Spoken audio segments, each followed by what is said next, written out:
Free Press reporter named Marlowe Alter writes an article. Ben, if you can throw up, we'll keep it all on Twitter. This is like, I want to call it a 3-part play, but it happened so fast it's like a 3-part skit. So this is the tweet from the Free Press, January 15th. Dan Campbell, Detroit Lions coach, is the front runner. He made a controversial anti-gay remark in college. So this is an article from Marlowe Alter in the Free Press, January 15th, talking about Dan Campbell making an anti-gay remark 20 years ago when he was a college I love kid. the search that you have up there.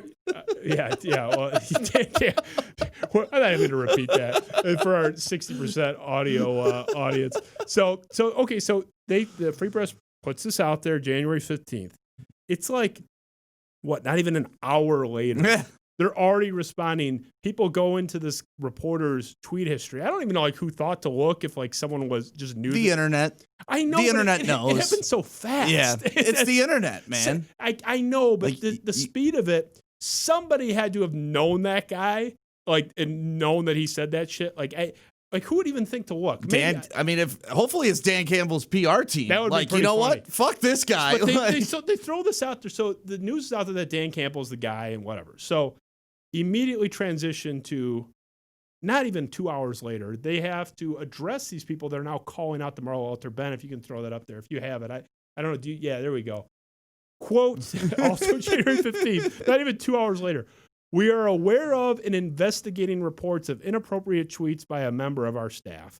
So this is happening very, very fast. Okay. So people are hammering them saying, hey, assholes, with this Dan Campbell story. Look at this reporter. This guy's like a member of the KKK if you go strictly by his 2012 history. It's a mighty high horse he's on. So it's not even an hour after that tweet. We're on the step 3. We're on the act 3 of this skit where Marlowe Alter, Detroit Free Press reporter, here it is. Believe me, this was also January 15th. Those that can see the image will just look how many likes. Oh, yeah. Look how many likes and look how many responses. This guy got 25-1 response to like ratio. So here's the quote from Marlowe Alter. This is 2 hours after the beginning of this terrible situation. Quote, I apologize for the unacceptable tweets from my past. There is no excuse for the language I used, and I'm embarrassed. I do not condone that language. I am sorry to anyone I have offended and deeply regret my actions. So this whole thing is in a basket and done with a bow on it within 2 hours from that article's out where Dan Campbell made an anti-gay remark 23 years ago when he was 20 in college to people find Marlowe Alter, the reporter, search. They search his history. They out him as, I'm not going to say they out him as a homophobe, but they out him as someone that said racist and homophobic things in the past. So, right, indisputably, is that fair? I mean, yeah, what he said was a lot harsher than what Dan said. Oh, tenfold. Like he was using the words you can't use. And what Dan said was more pro-straight than anti-gay. Well, yeah. It was inappropriate either way. Yeah, right. But what Marlowe said was just, I mean, and the fact that the guy called out Dan Campbell, just how unaware can you be? I know. And how do you not because I'm sorry.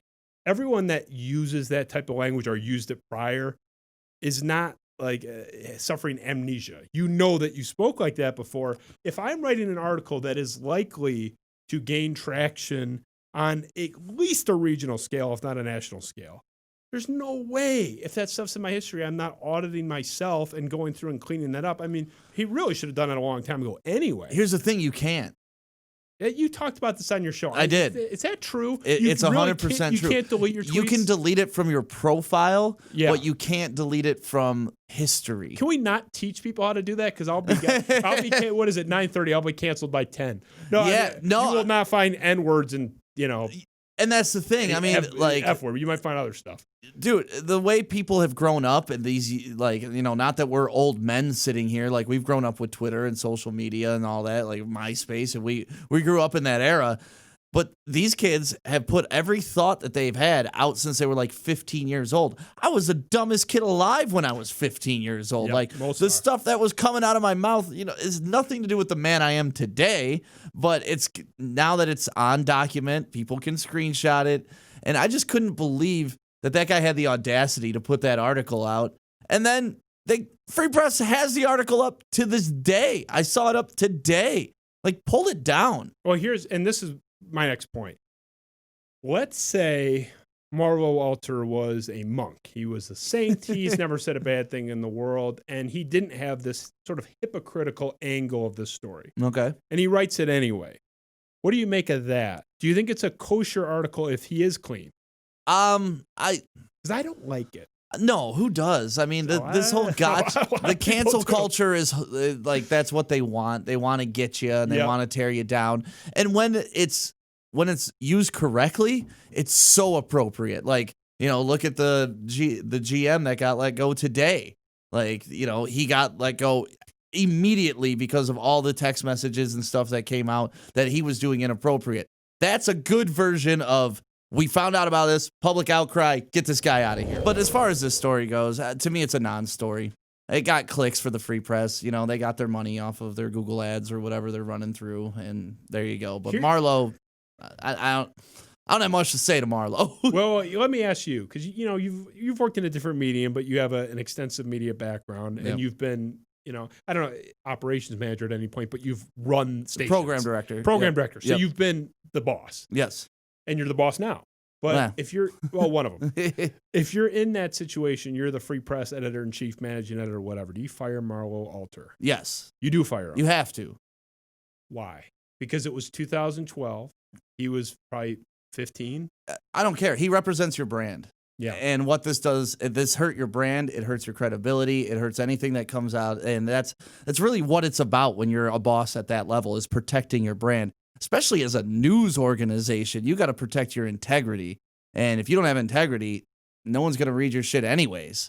So if you don't throw the axe at this guy and get rid of him, it just shows that there's really nobody running the show there, and that you're letting anybody write any article about anybody, whether they have credibility or not. I'm watching it closely because, I broke the story 2016 about Drew Sharp, a now deceased, but at the time healthy and able-bodied reporter for them, plagiarizing David Harns, a blogger, Michigan State blogger, and got national traction, and the Free Press just botched it. They kind of told Drew Sharp to take a paid vacation for a month. They never acknowledged it, never apologized. People in this town know, the Mitch Albom thing going back another 10 years, Mateen Cleaves and Morris Peterson are at the basketball game. He wrote the story in advance. They gave him a slap on the wrist. So the Free Press is notorious for kind of under punishing or just sweeping things under the rug entirely. But I talked to one of my good friends in the Detroit media, not a Free Press associate, but works for a rival publication. Use your imagination. And I mean, he was telling me the new Free Press management is totally different, and they're pissed. They're pissed about this. So they're having those discussions right now. Whether or not you fire him, I think you make the argument, and I'm not 100% either way. I think I probably would too, for the reasons you gave, protecting the institution. Well, and what he said, man. What he said. Those screenshots live forever. And do you really want that guy going to a press conference or covering, It was horrible stuff. Yeah. That's why I if I had to pick, I think you got to let him go. Yeah. But, and this doesn't have to be just about Marlowe Alter, but I'm curious. And again, we don't know. I tried to research. We don't know exactly how old he is, but he's in his mid-20s. And so he said this stuff, the worst of it was 2011. He's 14 years old at the time, 15. He wasn't 19. I'm curious. Okay, we say we fire him. I happen to agree with you. I think you have to. Yeah. But I'm curious, society-wise, just societally speaking, this idea of no path to redemption, where we burn everybody, even the comments, I think his behavior was egregious, but he was also 15. I think he's probably not that guy anymore. Obviously, he was sincerely problematic stuff there. Do you not feel there needs to be some path to redemption where, okay, fire him, but this guy should not have his entire life ruined? Should he not have a path to redemption to where we maybe leave him alone in 5 years? Yeah, I don't think this is going to follow him around the country. I mean, I think this is a hot story here because this is where it originated. But, if he goes to Tulsa as a reporter, I don't know if it's going to pop up. He might be done as a reporter, because if you just Google him, but it's you change your pen name and go by something different. Nobody, you get a new Twitter handle. Nobody's ever gonna find, you know what I mean. And no, I don't. Like I said earlier, the shit I said when I was 15 compared to the man I am today. Like even the man I was when I was 25 compared to the man I am today. Two completely different human beings because of life experience, loss, love, all that good stuff that comes with it. So I'll never hold that against somebody. But as long as they've shown that they've improved, and I don't know this guy at all. No, neither do I. But I just know that if you're the type of guy to pull somebody's card when you're that type of dude, your integrity isn't there to begin with. So I really don't have any sad thoughts for him. Well, yeah, and that's, I'm called to my face by some people on the show, Justin Rogers of the Detroit News, and fairly, I admit it, kind of like a cynical ass, and, I'm very open about it, and I had no authorization of what our producer Ben put together with our new solo show coming up, but the entire theme of it is like Justin Spiro's an asshole. Yeah, congrats on that, man. Well, yeah, thanks. That's wear it with pride, I suppose. But even I feel like a little bad for the guy when you go on his account, and it's literally, we put it up there. It's 1,500 people. There wasn't one guy that was like, hey, man, take it on the chin, chin up. It was like the mob is fucking out, which is, I get it. But that's what he wanted for Dan, so I don't feel bad for him at all. I feel less bad. I'm not even saying. I feel like just a little. I hope. I don't think society is better off. Just even when people make egregious mistakes, as long as you're not raping somebody, molesting children, that's the serious shit is unforgivable. I think we agree. Oh, of course. But stupid shit I said when I'm 14, even if it's like horrible shit. I mean, there have been people that were adults, reformed members of the KKK. That have left the KKK, and it's like those people need to go through a 10-year period of we think they're pieces of shit. But I just think society is better off. Are we not better off having someone that's like, I can speak intelligently to how stupid I was. I was a terrible person. I'm going to be on the streets. But that's what he needed to do, and he didn't do it. That's fair. Okay. You know what I mean? Hopefully he gets there. America is a very forgiving society. Look at presidents do dumb shit all the time, then stand up there and ask for forgiveness, and they get it. Celebrities do dumb shit all the time, ask for forgiveness, but you got to own up to it. I apologize for what I tweeted. No, you need to be like, listen, I was a dumb kid. That was inappropriate. It is something I will never do again. It's something I'm ashamed of to this day. And I think we'd have a different tone about this right now than a staged-ass apology. The thing that I wanted to see, and the most liked response to him, had 2,000 likes on it, was someone being like, hey, asshole, you might want to mention Dan Campbell. Because the apology I would have liked to have seen would have been I understand hypocrisy in this. I shouldn't have done that. There was nothing about Campbell. It's it was just such a high horse article where you're trying to get the guy. And it's I'm with you. It's just, I don't like seeing anybody burn for even terrible shit if they said it and they were, not even legal adult. Yeah, Marlowe earned this heat, though. He wanted the smoke, and he got it, man. Yeah, he earned all the smoke. He definitely earned it now. I'm not saying leave him alone today. I'm just saying, I hope the guy in 3 years is okay. I mean, I think he's paying a pretty big price. Before you go to another tab, please like, subscribe, and follow for more clips and highlights. Good? Okay. See, beautiful. That's a natural at work.